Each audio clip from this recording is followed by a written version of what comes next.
The following podcast is part of a certified educational activity titled Elevating Therapeutic Innovation in HCC, Cutting-Edge Strategies Across Disease Settings. Access the entire activity and complete the post-test at peerview.com/VPN860. Downloadable slides are also available.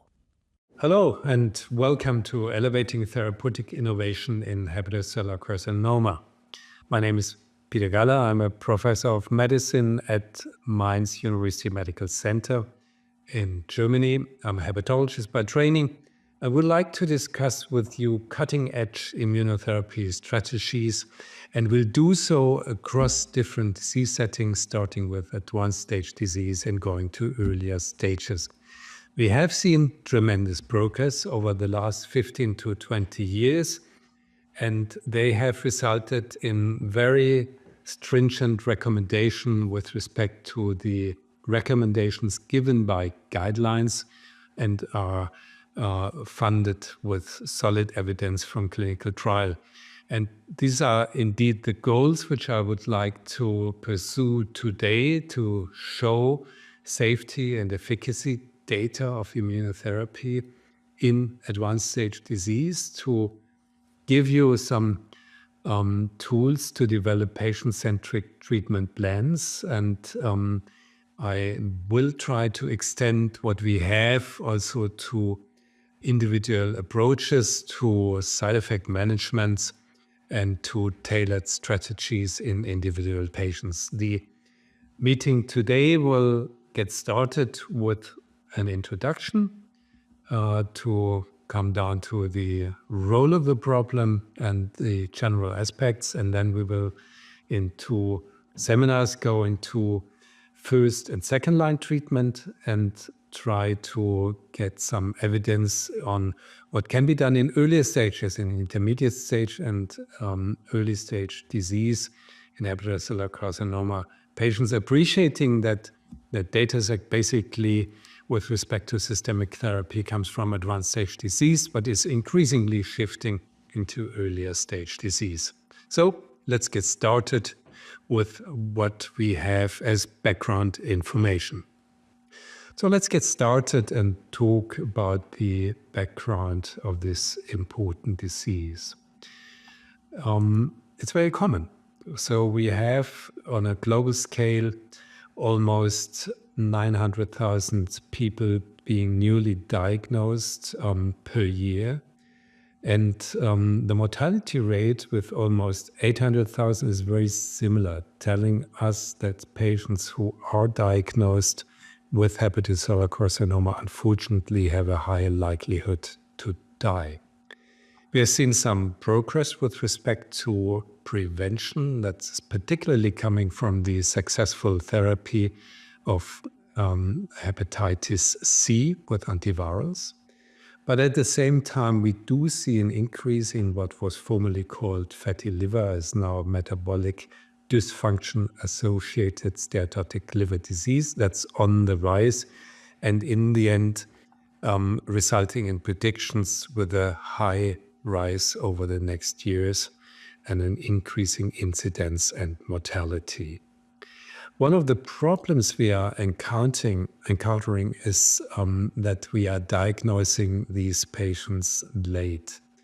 In the US and in North America, about 1/4 to 1/3 of our patients are diagnosed in an early or very early stage of the disease. These are the curative options possible. We have an example, an important example coming from Japan, where it's actually possible to diagnose early and very early stage disease in 75% or so of the patients.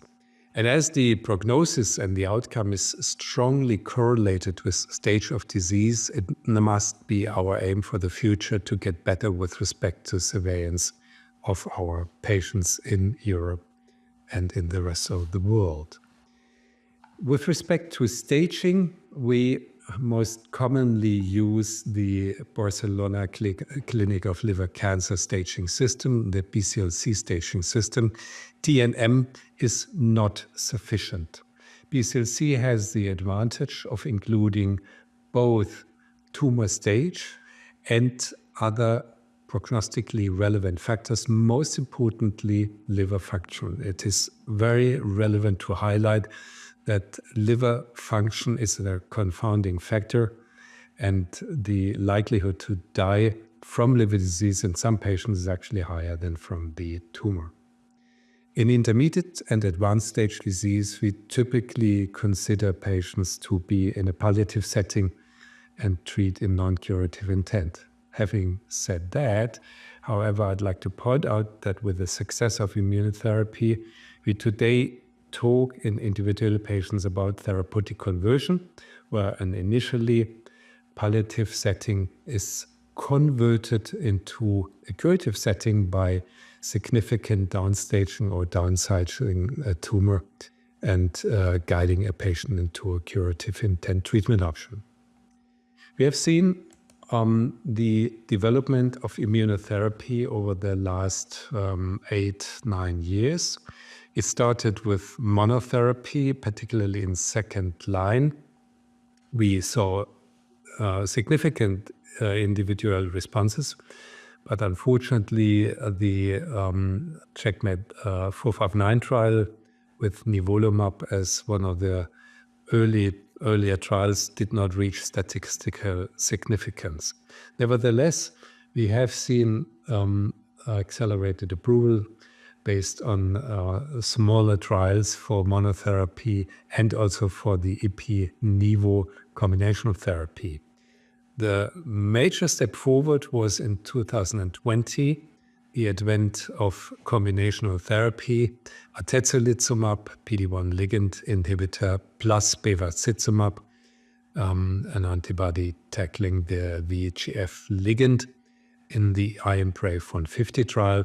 And this truly gave a significant response, tumor response, and also a very good quality of life, and changed our treatment strategy significantly. That was followed by the Himalaya trial, which is an IO combination, CTLA-4 and PD-1. And we are seeing more trials coming up that will include in the near future likely approval of the CheckMate 90W, ipilimumab and nivolumab. And then there are other positive trials, for example, the QUEST trial investigating camrelizumab and riboceramab. And in addition to those trials, there are others around. So in summary, we do see significant progress based off immunotherapy. But if we then go into reality and check what is really coming down to the patients, then we have to appreciate that still the majority is in a SEER Medicare study receiving TKIs and not what is recommended, combinational immunotherapy. That might be to some extent due to the fact that it requires some experience. If you treat patients with IOs, there is a specific immune-mediated adverse event profile which requires consideration and treatment interference. And along those lines, we are also aware of the fact that in clinical reality, there is actually a truly high rate, a surprisingly high rate of discontinuation of immunotherapy, which is much higher than in the clinical trials, which resulted in approval, demonstrating that there is a need for further adjustment and experience with these immune-mediated therapies. Now let's jump right into what we have as first-line options in first place. And we can get started with the BCLC treatment recommendations as we have updated them in 2022. We clearly recommend as systemic therapy in first line either atezolizumab and bevacizumab or durvalumab and tremelimumab. And only in those patients where This is not appropriate where we are afraid to use immunotherapy, for example, because of severe underlying autoimmune disease. Severe is here something which is important. Then we would stick to what was the old standard, lenvatinib or durvalumab. This is also endorsed by the recent guidelines, which we just updated a couple of weeks ago. There's a strong recommendation that in patients with the advanced stage HCC and preserved liver function, combination therapy with an IO backbone should be used. So it's very clear. The first question what we are asking when we think about systemic therapy in an advanced stage candidate, we ask the question whether we can use immunotherapy. And we aim to use immunotherapy. And in my clinical practice, I have to say that about 90% of the patients may receive immunotherapy. And then this would be either atezolizumab or durvalumab, so IMbrave 150, or the Himalaya trial. The Himalaya trial also offered the option of single-agent therapy with durvalumab, as it was non-inferior to sorafenib, and the same is actually true for tislelizumab.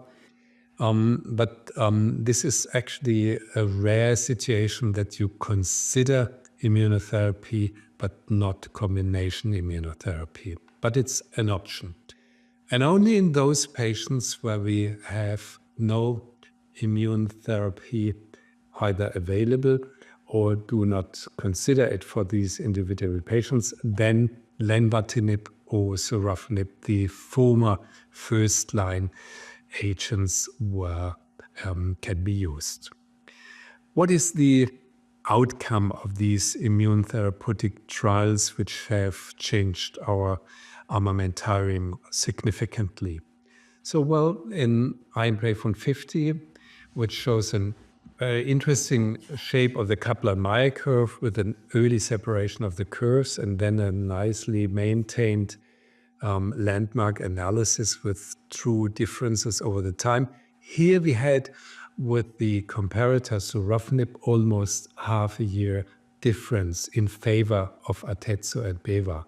13.4 month overall survival and 19.2 overall survival for sorafenib versus atezolizumab in favor of atezo and beva.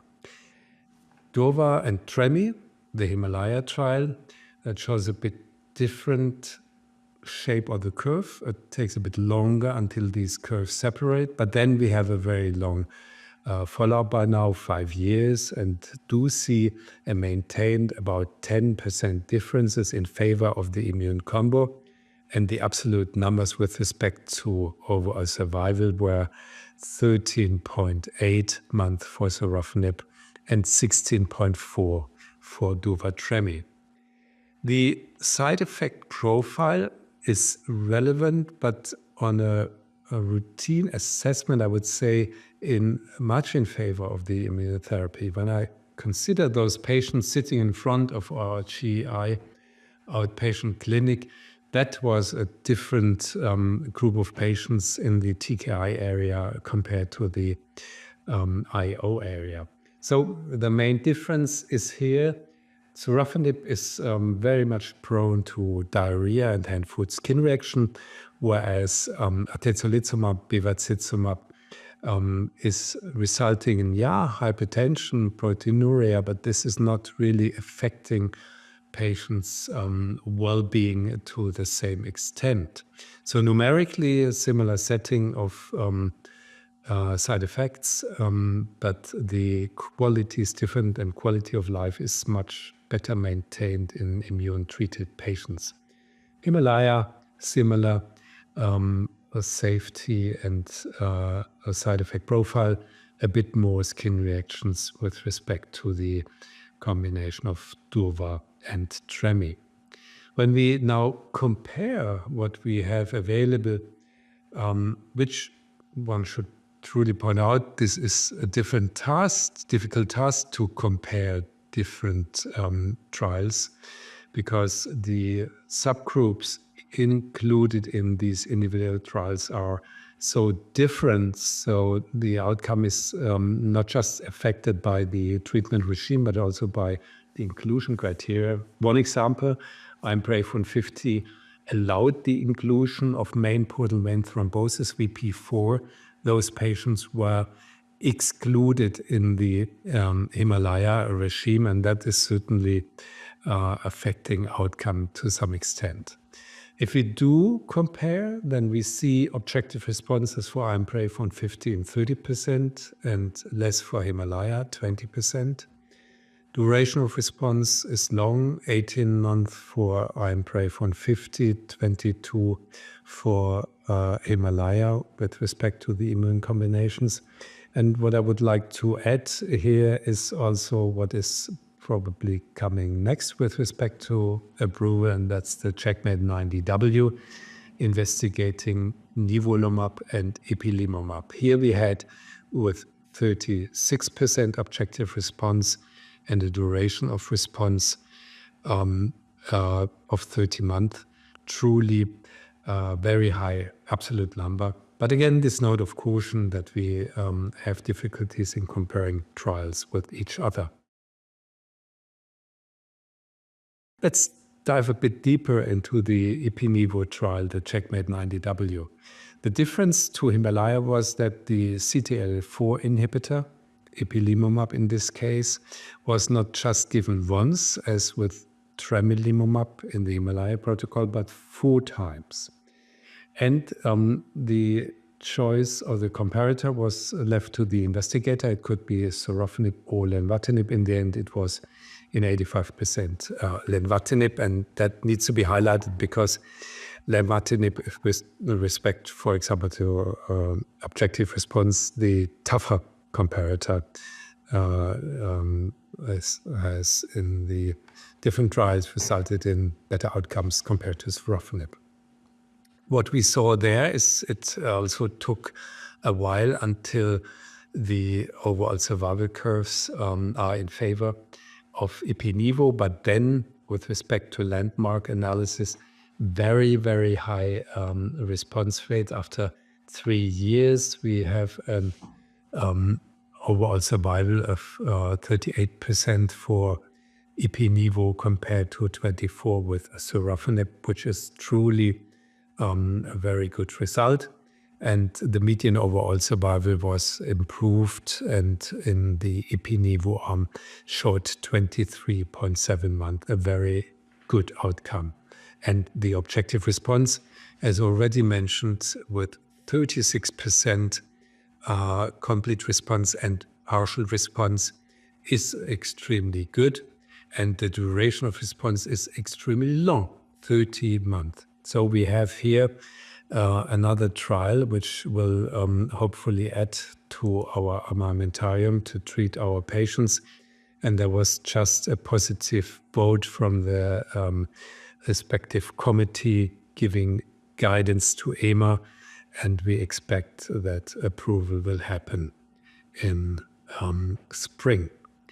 At the recent ASCO GI meeting, there were some new data in an expanded analysis of the CheckMate 90W trial demonstrated. And one interesting data set was the correlation of the best overall response with outcome.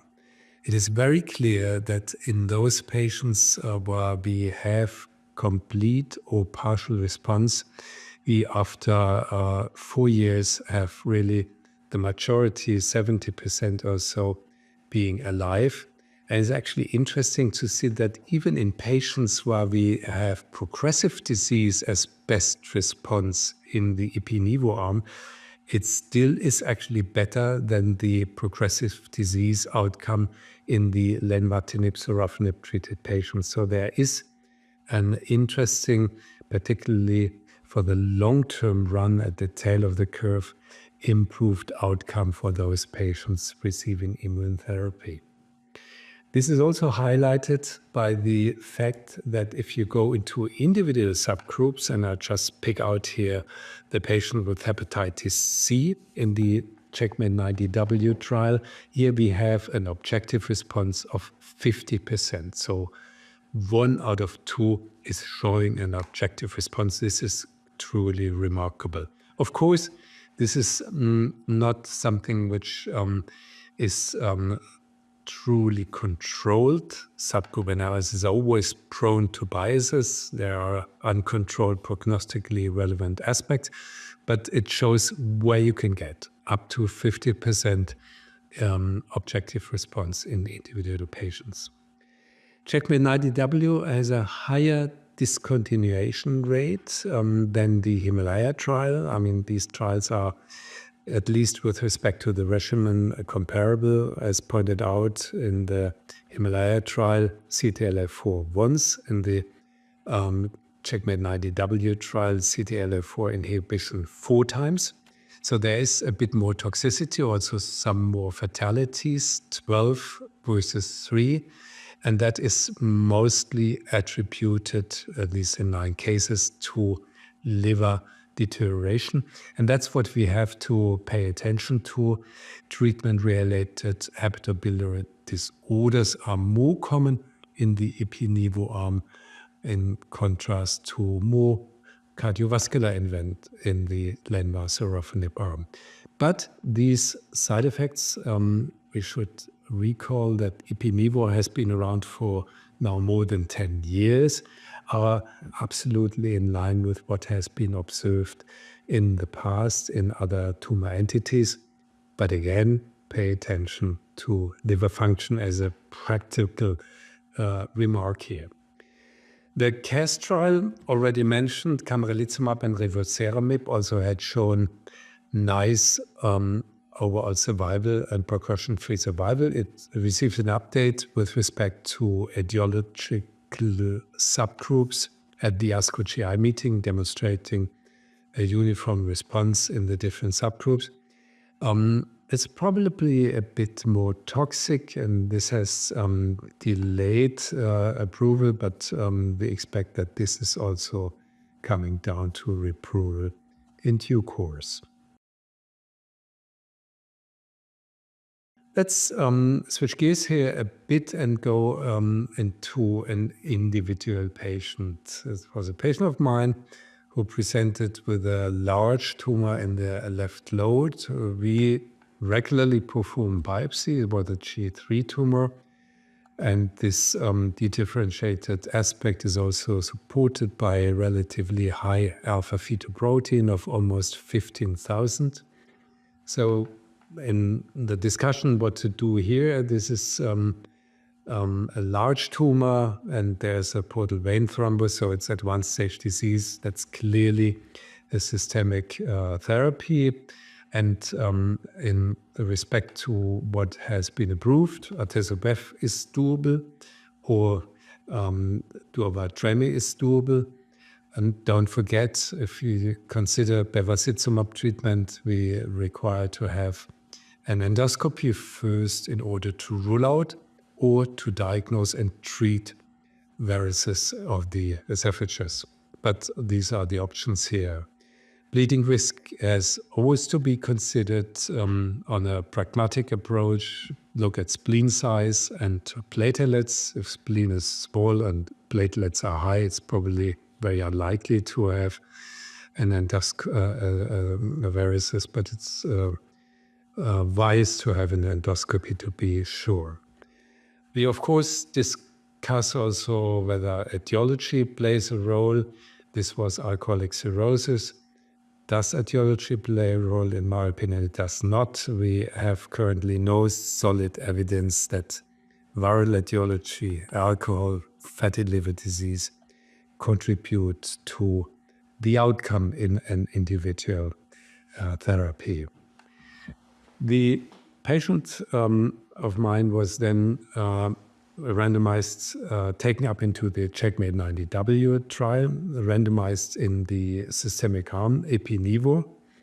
And that, of course, raises the question, what do we do up front in order to sensibilize the patient for upcoming immune-mediated adverse events? So it's very relevant to point out the adverse event profile can be very, very diverse, but most commonly it is liver enzyme elevation, it is rash, and it's endocrinopathies such as hypothyroidism, which is something which you should share with the patient. And what is also important to mention is this is happening early on. Most of these adverse events appear in the range of 5, 6, 7 months after onset of therapy. And actually, they resolve either because of treatment or spontaneously in due course. So 6 to 10 weeks, that's the period where you are having problems with the immune-mediated adverse events. And it's good when the team and also the patients is informed. So how did our patient do? Actually, patient did very well. He, first of all, showed response. It was a partial response, but a pronounced one. And with respect to adverse events, he developed hypothyroidism. This is no reason to stop therapy whatsoever. You should support accordingly. T3 should be given to treat hypothyroidism, but that's basically it. An interesting question is whether one, as in these days, nivolumab is not only available IV, but also subcutaneously, whether we could switch such a patient to a subcutaneous approach. But one has to say, as we are well aware that subcutaneous therapy works, but it has only been tested in immunotherapy. So the treatment was effective, showing a very nice partial response, but a deep response. And within a short period of time, this patient actually showed a decline of alpha-fetoprotein to normal ranges.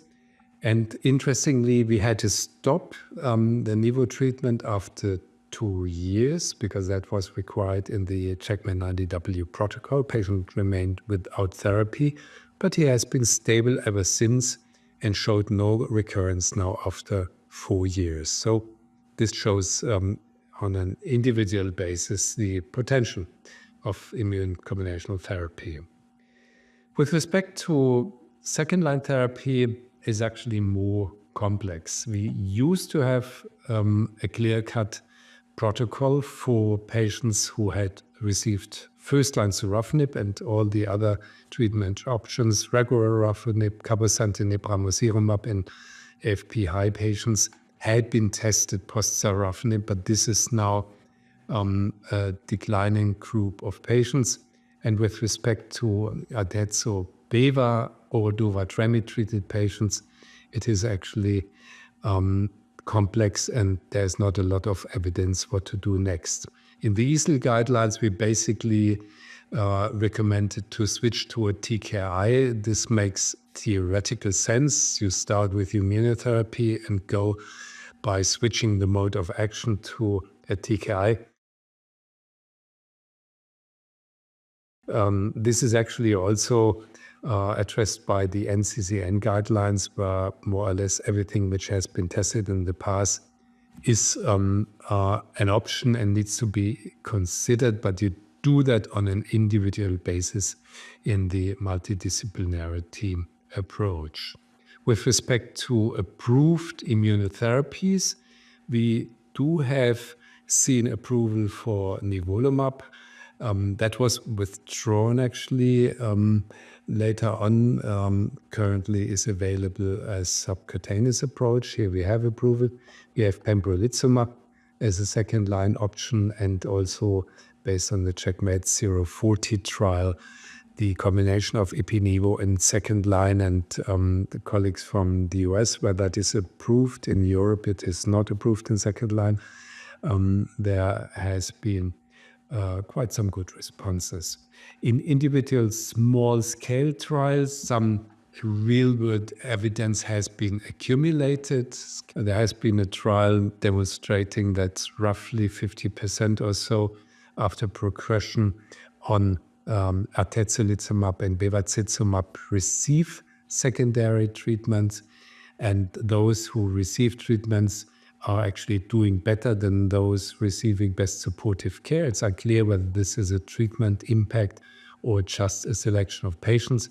And if you compare patients receiving in second-line TKI or IO, that seems to be in favor of IO. Other trials have also demonstrated objective response rates in the range of 22 or even up to 30%.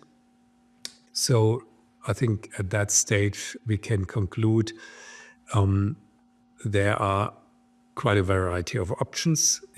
IO followed by IO seems to work, at least in individual patients. I've already referred to the option of subcutaneous therapy and would like to highlight that we have evidence that the subcutaneous approach supported by hyaluronidase treatment, which makes it possible to apply larger volume of subcutaneous treatment, that shows that IV nivo and subcutaneous nivo is coming down to similar results, and that has resulted in an approval across different entities, including hepatocellular carcinoma. So take-home message for the second-line option at this point is, we want to get started with immune combination therapy in first line. And then we have more or less gut feeling recommendations, TKI, and in individual patients has been shown that IO followed by IO is working. But this is currently not in a situation where strong evidence would help us in selecting patients. So here the multidisciplinary teams are challenged. In those patients where we got started with the old standard sorafenib or lenvatinib, we do have, at least for sorafenib, clear evidence of several options coming from the large trial Celestial, Reach 2, Resource, and also others.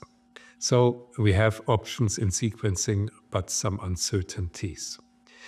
The success of immunotherapy in advanced stage disease, and now we are coming to the second seminar, has of course suggested to use systemic therapy in earlier stages, meaning in either intermediate stage or in early stage disease. There are theoretical advantages. You may be able to combine local therapy and add systemic therapy and therefore get a more systemic approach. Some patients after TACE are unfit for systemic therapy, so they may not work it, may not make it into systemic therapy in general. So these are theoretical ideas, and it has been a long discussion whether you, in this spectrum coming from the left in the BCLC scheme, where you start with local regional therapy, go to the right with systemic therapy, where in this group of patients in between, a combination might be working. The first trial demonstrating that there is efficacy is coming from the EMERALD-1 trial, which had been presented at the ASCO GI in 2024, a bit more than a year ago. And it investigated the combination of durvalumab plus bevacizumab plus TACE versus TACE alone, and investigated progression-free survival. And that was quite a significant difference. Placebo plus TACE, 8.2 months of median PFS, and durvalumab, bevacizumab plus TACE, the combination of local regional and systemic, 50 months. So almost 7-month difference, hazard ratio 0.7. The problem which in the discussion on the impact of this combination is typically highlighted amongst colleagues is we are a bit uncertain about the long-term impact. No doubt PFS is improved, but is OS improved? Or is maybe the old way to treat patients first TACE and upon progression step in with systemic therapy, resulting in the same overall survival outcome or even a better one? This is open, and in that setting we probably need to wait a bit longer.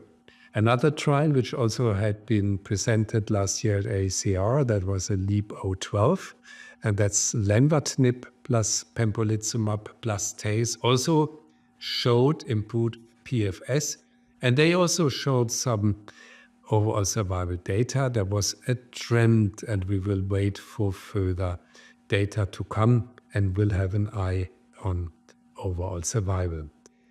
With respect to the side effect profile, it is doable. EMERALD-1 and LEAP-012 actually in a similar way showed that there is an increase with respect to side effects and also with respect to discontinuation when you have systemic therapy plus TACE, but it's actually moderate, so it's not extremely toxic.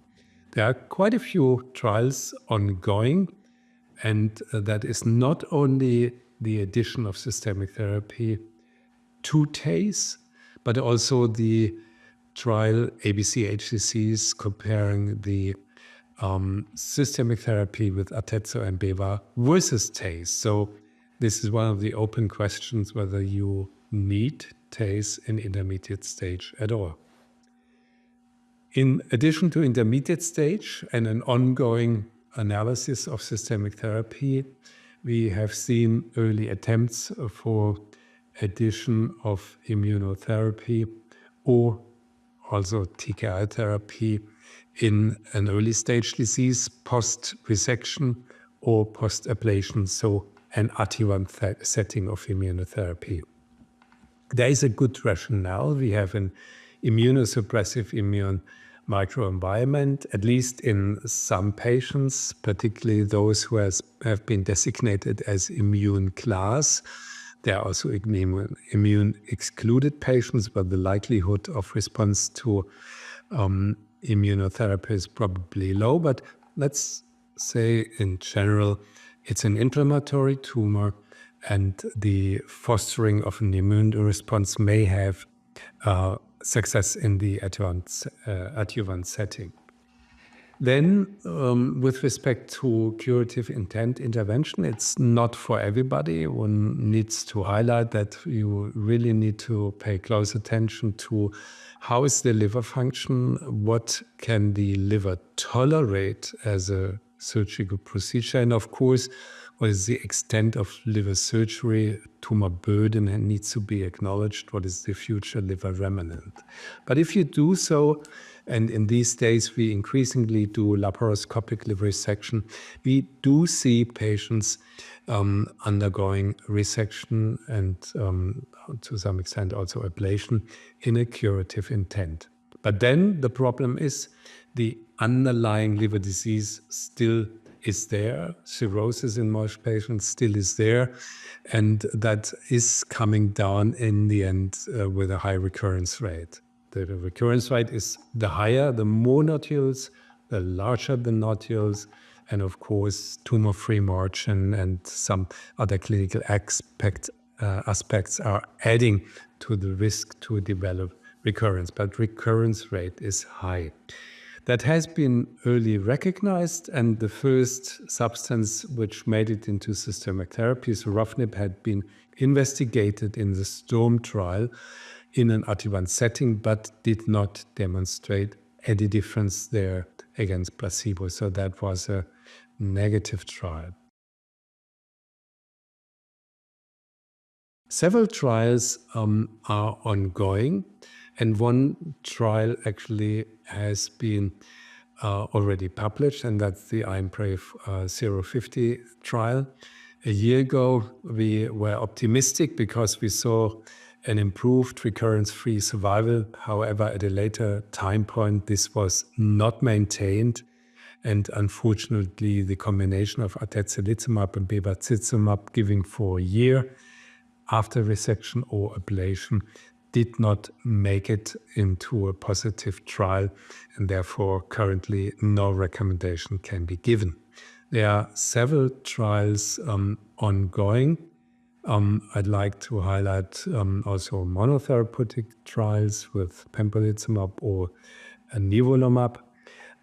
We expect those data to mature soon and hope for a positive outcome. As I said, the unmet medical need is quite remarkable, with up to 80% recurrence rates after curative intent interventions. Yeah, dear colleagues and friends, these two seminars are now already coming to an end. I think it is fair to say that whatever can be done should be done on the basis of the immune oncological drugs. That's the systemic number one approach in advanced stage and maybe in the future in earlier stage disease. We have two currently approved combinations and more to come.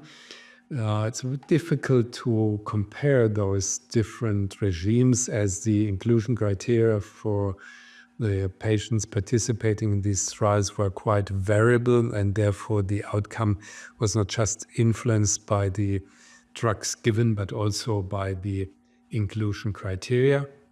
We have a lot to do with respect to sequential therapy. Sequential therapy is reality, but the second line option is not thoroughly defined at present.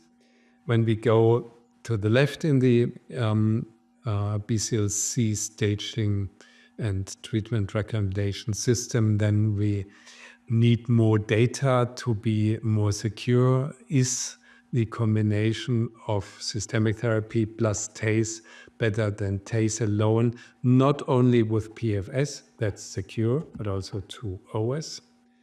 And then, of course, immunotherapy in earlier stages, adjuvant and maybe even neoadjuvant, that is an urgent and unmet medical need, but the data are not yet existing.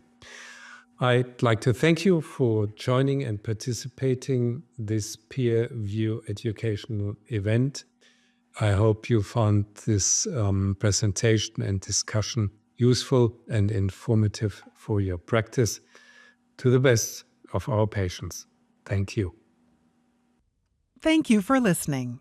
Remember to download the slides and complete the post-test for instant credit.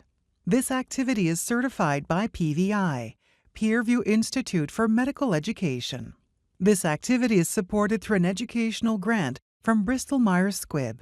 To access all materials for this activity, visit peerview.com/VPN860.